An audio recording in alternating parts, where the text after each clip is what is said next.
Hey everyone, thanks for listening to the Grow Your Life podcast. My name is Jeremiah Krakowski, and on this podcast, we talk about ways for you to grow your business and your life, both mindset and strategies to help you reach your goals and go to the next level in your business. Now, if you haven't joined the hashtag Grow Your Life Facebook group, I highly recommend that you join it. There's over 1,500 people just like yourself that are working through what they're dealing with in their business to get more sales, leads, customers, and clients. I'm in there answering your questions, and other people are answering questions as well that listen through this podcast. So join that free group on Facebook.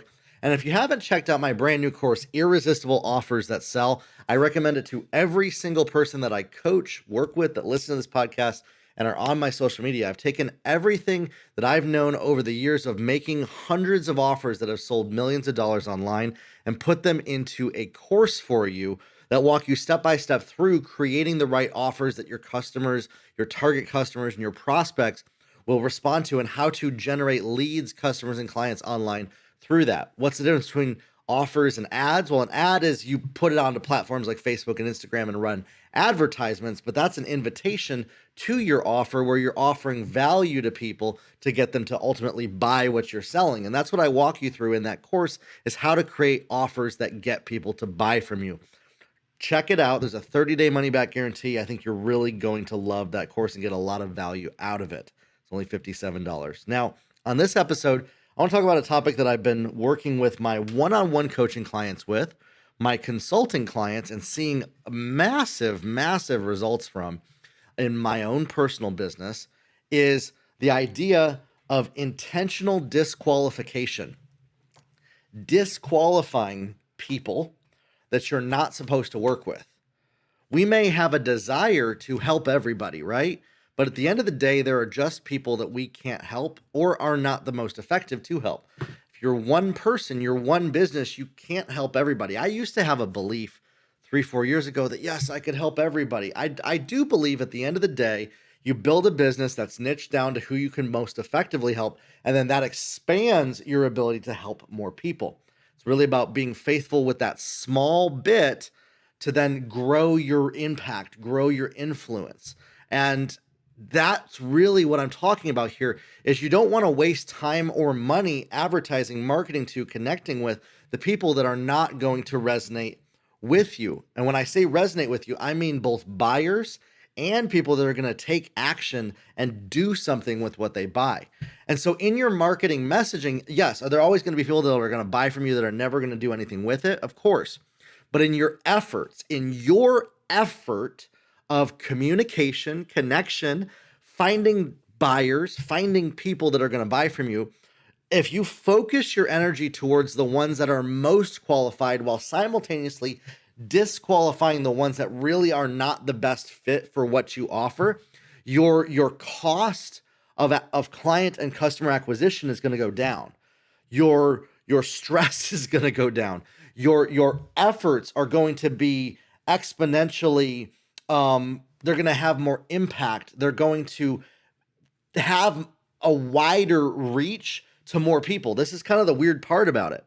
You'd think that disqualifying people would mean that you're impacting less people, but you're actually going to impact more of the people that are most likely to be the best fit for you by focusing your energy towards communicating with them. Let me give you an example of this. I had a coaching client that I was working with last week who created a challenge for more energy, but 60% of who was coming into this free offer, this value that she was presenting to them, they were never really going to be buyers. And I asked her, I said, well, what's the difference? She said, the people who buy from me are working professionals that have the income already to be able to spend money with me. And I'm attracting a lot of people that don't have a lot of income and they just don't fit into my buyers. And I said, so what if you changed your communication to basically turn off all of those people that are not the right people by communicating to busy working professionals, and have all of your language be specifically around the lifestyle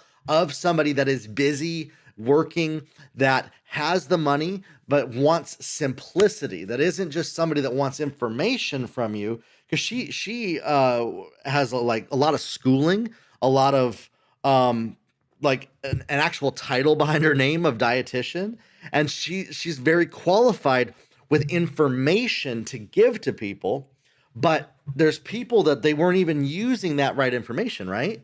And so I told her, let's craft your language in a way that automatically disqualifies the people that are not busy working professionals that need what you offer, because ultimately the people that are not fitting into that category aren't even spending money with you, and you're spending twice as much effort to try to convert somebody that's not even going to do anything with you. Let's focus on who we already know is coming to you. She has a successful business. She's generated 30, $40,000, like thousands of dollars over the years with this niche of people, and very little with these people. And so I said, like, yes, you're attracting those people. Yes, you would love to help them. Yes, that comes from a good place. And if you're somebody that's listening to my podcast, you probably have a desire to help everybody, right? You probably have a desire to help a lot of people.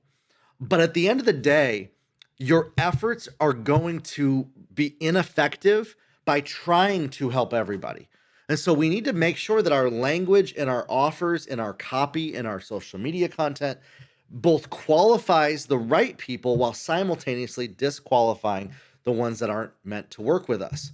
One of the biggest things, for me in my business is I really can't help somebody that is extremely critical, extremely critical of others and themselves, and is a high perfectionist and is unteachable about it and very judgmental and almost gets angry at the thought of things not being perfect. If somebody's willing to grow in those areas, I can help them. But ultimately, if they're unteachable and they're just really judgmental and critical towards how I'm teaching, and they're more picking apart what I'm doing, that person's never going to buy from me in the first place. And so if I create content that talks about, hey, take imperfect action, don't be afraid to make mistakes, don't worry what your haters think about you, don't let the thoughts that other people think about you bother you, let's not be so critical and judgmental, let's support people. All those people unsubscribe from my email list and unfollow me because they don't resonate with that. It completely disqualifies them, the people that I ultimately can't even really help. And it qualifies the one that I can help, the people that are teachable, the ones that are willing to learn a new way of doing things. And I believe if you're listening to this podcast right now, that's you. You're somebody that is teachable. You're willing to learn a new way of doing things in your business to get more results. And so I commend you for that. If you're somebody that's not, if you're just here to pick things apart, I'm probably not going to resonate with you very much at all. Okay. And so because of that, I focus my language on the ones that I know that I can help. How do I know who those people are? That's who I've helped over the years. That's who I've helped in my coaching business. That's the people that I get the most results, the most financial results for. So I want to find the people that I can actually get the most financial returns for in all of my efforts. And so when people fall into that category and I disqualify everybody else from really kind of coming in through that, my efforts are more focused towards what's effective.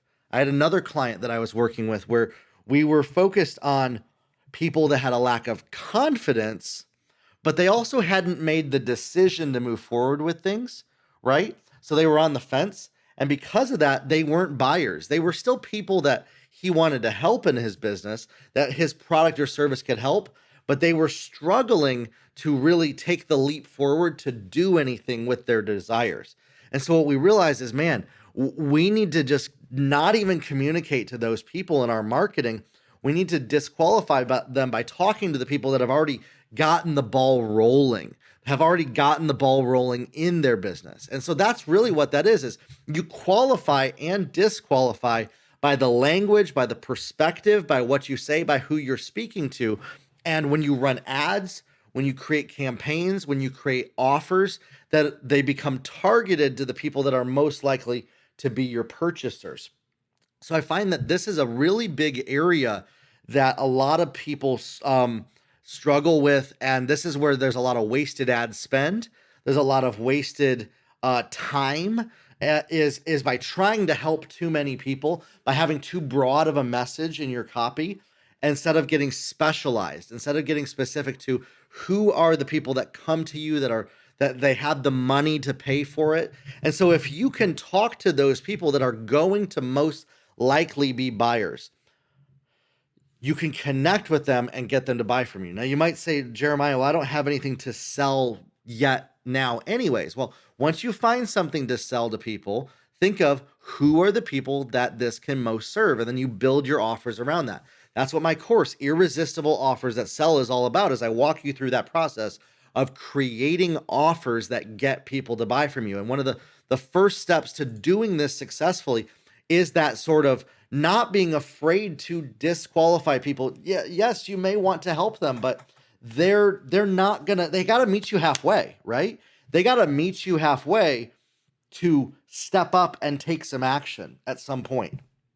Otherwise, you can develop some, even like a toxic relationship with these types of target customers, that they're relying on you too much to do a lot of the work for them. And that's not what we're talking about. Now, if you're in a service-based business, again, you want to qualify the people that have the money to hire service-based people. You want to find the people that don't have a lot of time to do it for themselves. See what I'm saying? So otherwise, we can spend a lot of our efforts in our language, in our marketing, in our messaging, just talking to the wrong people. And so we need to talk to the people that really fit into the demographic, the psychographic, their business. There's a common thread pattern across the board of what they are doing, what their experiences are. If you are getting sales in your business, or think back to even in a job, like who have you helped? What's a common pattern of all the people that have come to you that you have helped? Have they been people that were just thinking about doing something, or did they already have their decision made? What stage were there? Every single person who buys from anybody, any business, is on what's called a customer journey. The customer journey is where they go from interested, dipping their toes in the water, to getting warmed up a little bit, to finally making the decision to take the plunge to buy something. And then there's also the people who they buy it and they use it, right? I could buy a book. I have a number of books on my bookshelf over here. I've bought them, which is why I buy a lot of used books, so I'm not spending a whole lot of money. But I haven't read them, right? I would hope to, but I'm not using those books. And so I may be qualified as a buyer of those books, but I'm ultimately not really using them. And so think of it in that way. There's that other step of the customer journey of not only are they buying from you, but they're applying what they're using.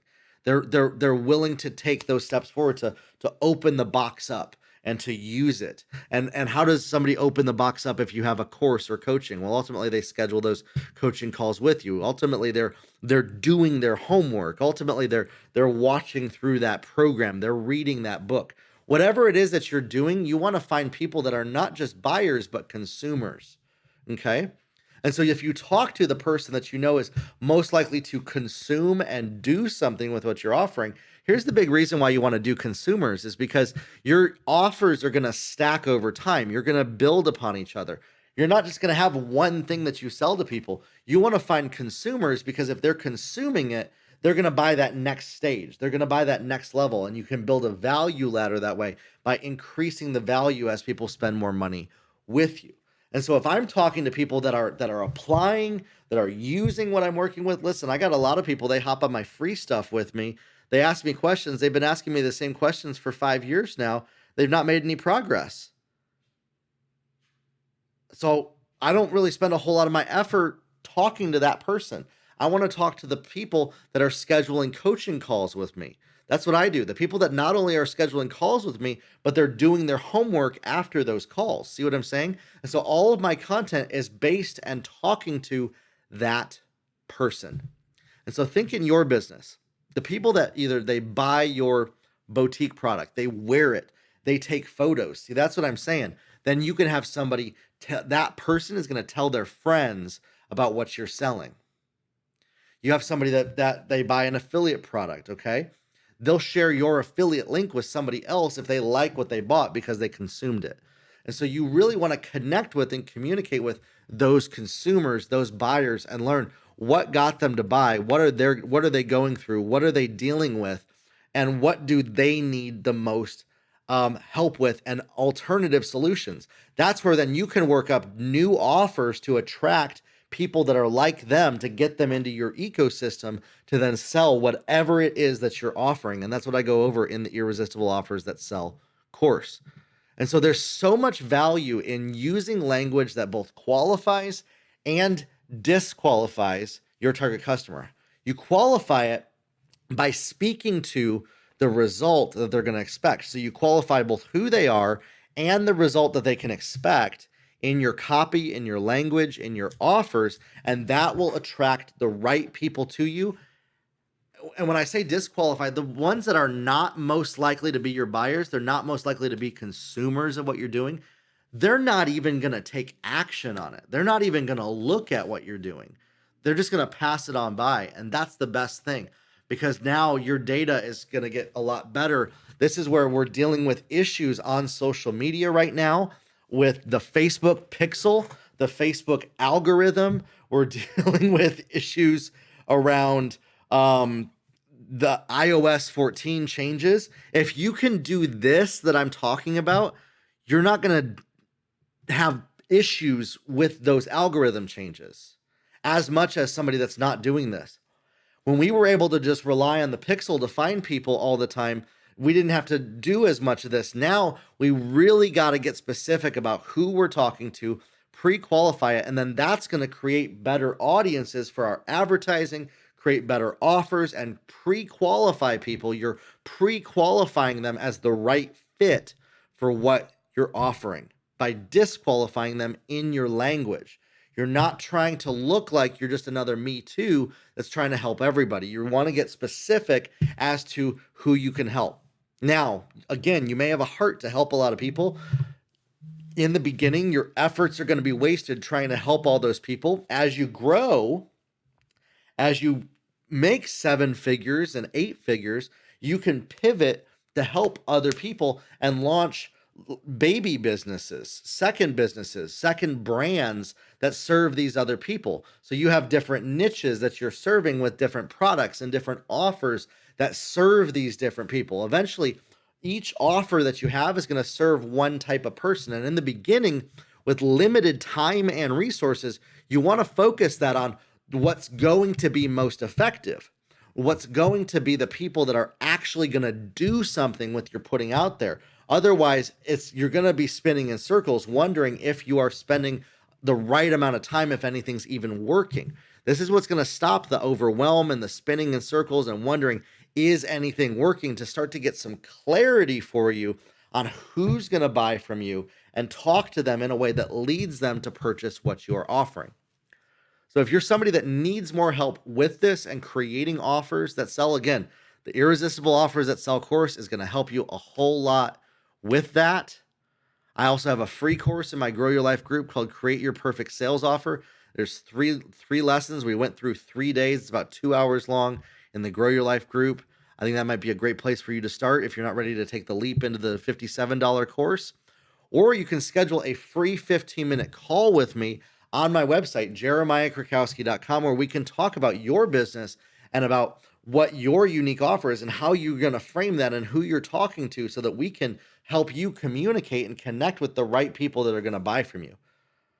There's no sales pitch on that. I just want to hear from you. What are you dealing with? What are you going through in your specific business to help you get to the next level? If you want to do one-on-one coaching with me, we can talk about that as well, but there's no obligation for that to get on a call with me. I just want to hear from you so that I can develop better podcast episodes, better courses, better blog posts and content. And ultimately, that's how I am attracting the right target customer in my business. That's how I know I really pay attention to who scheduled those calls with me. All of my content is based around those people that are scheduling calls with me, so that I know, am I serving these people the right way? That's my feedback mechanism. You want to start connecting with the people that are resonating with you and create conversations with your buyers or potential buyers to hear from them. What do they want? So then you can deliver that. And that's what I do with you as well. And so schedule a free 15-minute call with me. Let's talk about your business and talk about what it's going to take to get you from where you are to where you want to be, to get more sales, leads, customers, and clients online. Grow your life, everybody. We'll talk soon. Have a good one, everybody.